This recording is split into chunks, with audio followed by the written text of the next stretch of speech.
तुम्हारी नाक इतनी सुंदर है, मन करता है इसे खा जाऊं। ये एक प्यार भरी लाइन नहीं, बल्कि एक ऐसी हैवानियत की शुरुआत थी जो किसी की जिंदगी तबाह कर देगी। पश्चिम बंगाल की ये सच्ची घटना सुनकर आपकी रूह कांप जाएगी, जहां एक पति ने पत्नी की खूबसूरती से जलकर वो किया जिसकी कोई कल्पना भी नहीं कर सकता। पूरी कहानी जानने के लिए इस वीडियो को अंत तक जरूर देखिए, क्योंकि ये महज एक वारदात नहीं, एक चेतावनी है। वीडियो शुरू करने से पहले आप वीडियो को लाइक और खौफनाक क्राइम चैनल को सब्सक्राइब जरूर कर लें। आज हम बात करने वाले हैं मधु खातून केस के बारे में।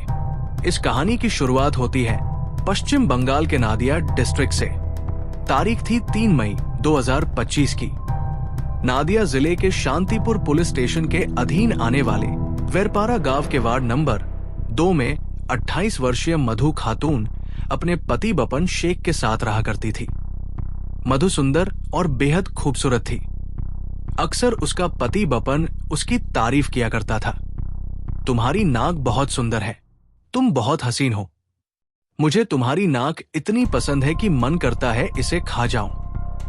मधु को लगता था कि ये सब बातें मजाक है, प्यार की भाषा है, लेकिन धीरे धीरे इन बातों की गहराई कुछ और ही कहानी कह रही थी। 3 मई की सुबह शांतिपुर पुलिस स्टेशन में हलचल मच गई जब मधु अपनी मां के साथ वहां पहुंची। उसके चेहरे पर पट्टी बंधी हुई थी, कपड़े खून से सने थे। पुलिस कर्मियों ने जब पूछा कि ये सब किसने किया है, तो मधु ने जो बताया वो सुनकर सभी पुलिस वाले सन्न रह गए। मधु ने बताया कि उसके पति बपन ने रात को खाना खाते वक्त फिर वही बात दोहराई, तुम्हारी नाक बहुत सुंदर है, मन करता है इसे काट दूं ताकि कोई और तुम्हें ना देख सके। मधु ने हमेशा की तरह इसे मजाक समझा और खाना खाने के बाद सोने चली गई। रात के अंधेरे में जब सब सो रहे थे, तभी अचानक चीख पुकार मच गई। मधु दर्द से चिल्ला रही थी। जब घरवाले उसके कमरे में पहुंचे तो देखा कि वो खून से लथपथ थी और उसकी नाक गायब थी। उसका चेहरा खून से सना था और वही बगल में बैठा था बपन शेख, जिसके चेहरे पर भी खून के छींटे थे। पहले किसी को कुछ समझ नहीं आया, लेकिन जैसे ही मधु थोड़ी होश में आई और उसने बताया कि बपन ने उसकी नाक काट दी है। हाँ, वही नाक जिसकी तारीफ वो हमेशा किया करता था, उसी नाक को उसने काट दिया। और सबसे भयानक बात ये थी कि बपन नाक को काटकर निगल चुका था। घटना के बाद बपन वहां से फरार हो गया था। मधु को स्थानीय स्तर पर प्राथमिक उपचार दिया गया और सुबह होते ही उसकी मां उसे लेकर शांतिपुर पुलिस स्टेशन पहुंची। पुलिस ने मधु का बयान लिया और तुरंत मामला दर्ज किया। आईपीसी की धारा 326A और 498 के तहत केस दर्ज किया गया। कुछ ही दिनों में पुलिस ने बपन को गिरफ्तार कर लिया। पूछताछ में पता चला कि मधु और बपन की शादी 9 साल पहले हुई थी। ये एक लव मैरिज थी। शादी के कुछ समय बाद दोनों को एक बेटी भी हुई, जो अब 8 साल की हो चुकी है। लेकिन शादी के बाद से ही बपन का रवैया बदलने लगा था। शराब पीने की आदत ने उसे क्रूर बना दिया था। वो रोज शराब के नशे में मधु को पीटता, धमकाता और अक्सर कहता, तेरा चेहरा बिगाड़ दूंगा ताकि कोई और तुझे ना देख सके। मधु को उम्मीद थी कि शायद एक दिन उसका पति सुधर जाएगा। वो सब कुछ सहती रही, मगर वक्त के साथ बपन की हिंसा बढ़ती गई। वो उसकी खूबसूरती से जलने लगा था। वही चेहरा जिसे देख वो कभी मुस्कुराया करता था, अब उसे काट डालने की बातें करता था।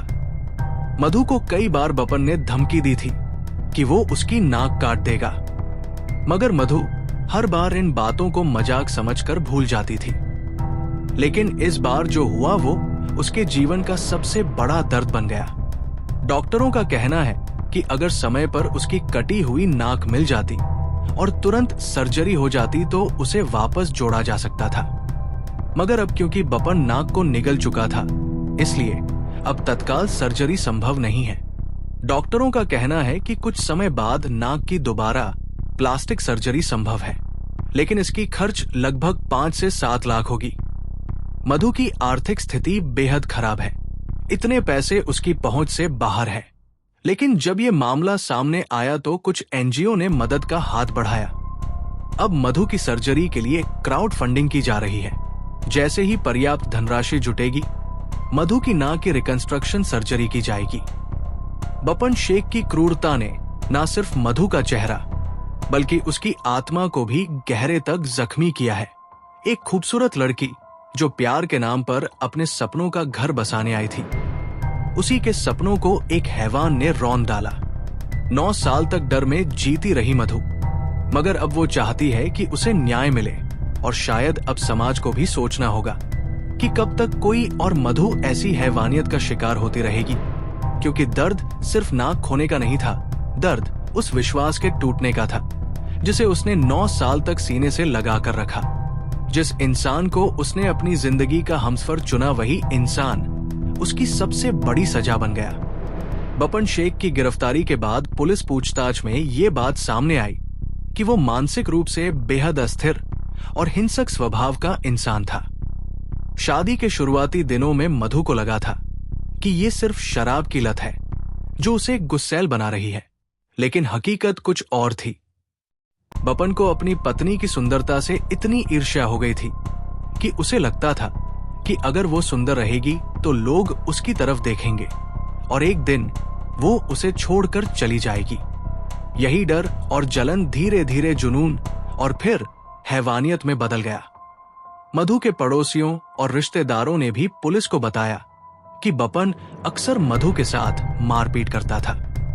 कई बार उसके चेहरे पर खरोच के निशान, आंखों में सूजन और हाथों पर चोट के निशान देखे गए थे, मगर मधु हर बार एक ही बात कहती, सब ठीक हो जाएगा, वो बदल जाएगा।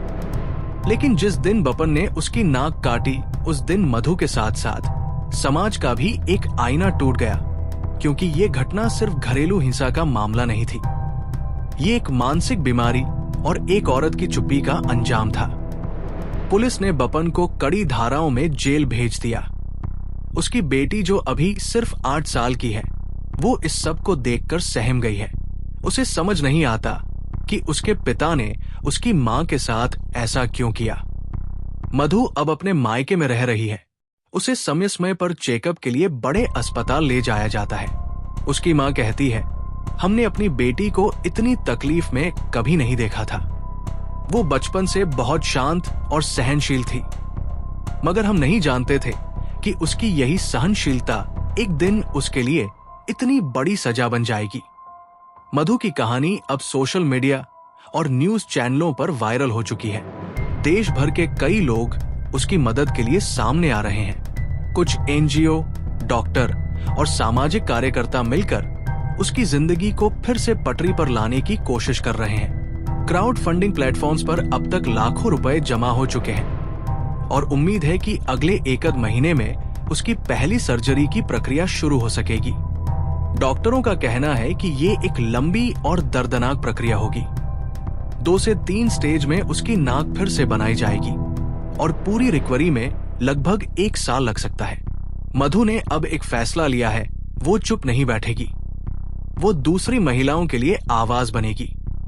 उसने कहा है कि जैसे उसने 9 साल तक सब कुछ सहा, अब वो नहीं चाहती कि कोई और औरत ऐसी हिंसा को सहन करे। वो अब एक सामाजिक संस्था के साथ जुड़कर घरेलू हिंसा की शिकार महिलाओं की मदद करना चाहती है। वो चाहती है कि हर महिला अपनी आवाज उठाए और चुप ना रहे। उसकी खामोशी ने उसे उसकी नाक नहीं, उसकी पहचान तक छीन ली। एक बार एक पत्रकार ने मधु से पूछा, क्या आपको अब भी अपने पति से डर लगता है? मधु ने बड़ी सादगी और दर्द भरी मुस्कान के साथ कहा, अब डर नहीं लगता, क्योंकि जो डर मैंने 9 साल तक सहा, वो अब मुझ में ताकत बन गया है। अब मैं किसी की खामोशी नहीं बनूंगी, अब मैं आवाज बनूंगी। ये कहानी महज एक घरेलू हिंसा का मामला नहीं है। ये उस दर्द की चीख है जो हर उस दीवार के पीछे गूंजती है, जहां कोई मधु अपने खूबसूरत सपनों के टूटने का गम छुपाकर बैठी होती है। शायद अब वक्त आ गया है कि हम ये समझें, अगर किसी औरत को बार बार कहा जाए, तेरी नाक बहुत खूबसूरत है, तो वो सिर्फ एक तारीफ नहीं हो सकती, वो किसी आने वाले तूफान की आहट भी हो सकती है। हम सबकी जिम्मेदारी है कि ऐसे तूफानों से पहले ही उस चुप्पी को तोड़ा जाए, क्योंकि अगर मधु की चुप्पी पहले टूट गई होती तो शायद आज वो दर्द ना सहती। नाक उसकी होती, पहचान उसकी होती और जिंदगी भी उसकी मुस्कान के साथ होती। इस घटना ने सबसे ज्यादा असर मधु की 8 साल की बेटी को हुई। वो कई दिनों तक किसी से बात नहीं कर पाई। जब भी कोई पुरुष उसे पास आता तो वो सहम जाती। मनोचिकित्सकों की मदद से अब उसकी काउंसलिंग शुरू की गई है। मधु चाहती है कि उसकी बेटी वो सब ना देखे जो उसने सहा। मधु अपनी बेटी को एक आत्मनिर्भर मजबूत लड़की बनाना चाहती है, जो कभी किसी के डर में जीने की जगह खुद अपने फैसले ले सके। मधु अब सिर्फ एक पीड़िता नहीं रही। उसने एक संस्था के साथ मिलकर काम शुरू कर दिया है, जो घरेलू हिंसा की शिकार महिलाओं की मदद करती है। वो अब गांव-गांव जाकर महिलाओं को ये समझाती है कि अगर पति मारता है, धमकाता है, डराता है, तो वो प्यार नहीं, अपराध है। एक बार की बात है, एक गांव की महिला ने मधु से पूछा, बहन, तुमने कैसे सहा इतना सब? क्यों नहीं पहले कुछ किया? मधु का जवाब था, क्योंकि मुझे लगा मेरा प्यार, मेरा घर है ये। मगर सच तो ये था कि मैं अपने डर को प्यार समझती रही। लेकिन अब नहीं। मधु अब अपनी बेटी के लिए और उन सभी महिलाओं के लिए जीना चाहती है जिनकी आवाज दबा दी जाती है। उसका कहना है, अगर मेरी कहानी किसी एक औरत को चुप्पी तोड़ने की ताकत दे सके तो मेरी ये तकलीफ भी शायद किसी मकसद से कम नहीं। ये केस कोर्ट में चल रहा है। वकीलों की टीम मधु की मदद कर रही है ताकि बपन को उम्र कैद की सजा दिलवाई जा सके। मधु चाहती है कि वो ऐसा उदाहरण बने जिससे कोई और पति कभी भी अपनी पत्नी की सुंदरता से जलन ना रखे, बल्कि उसकी हिफाजत करे। मधु अब भी उसी गांव में है, लेकिन वो अब पहले जैसी मधु नहीं रही। उसके चेहरे से नाक भले गायब हो गई हो, पर उसकी इरादा पहले से और ज्यादा मजबूत हो गई है। उसकी आंखों में अब भी दर्द है, पर वो दर्द अब आंसू बनकर नहीं बहता, बल्कि ताकत बनकर उभरता है। दोस्तों, ये थी मधु खातून की पूरी कहानी। एक ऐसी लड़की जो कभी अपने पति की तारीफों में खुद को सबसे खुशनसीब समझती थी और जो आज अपने जख्मों के साथ भी एक मिसाल बन गई है। दोस्तों, इस घटना को सुनाने का उद्देश्य किसी का दिल दुखाना नहीं है, किसी को परेशान करना नहीं, बल्कि आपको जागरूक करना है, आपको सचेत करना है। दोस्तों, इस पूरी घटना के बारे में आपकी क्या राय है? कमेंट बॉक्स में जरूर बताएं। और अगर हमारी मेहनत पसंद आई हो तो इस वीडियो को लाइक करते हुए शेयर भी करें। अगर आपने अब तक चैनल को सब्सक्राइब नहीं किया है तो हमारे चैनल को सब्सक्राइब कर लीजिए। धन्यवाद।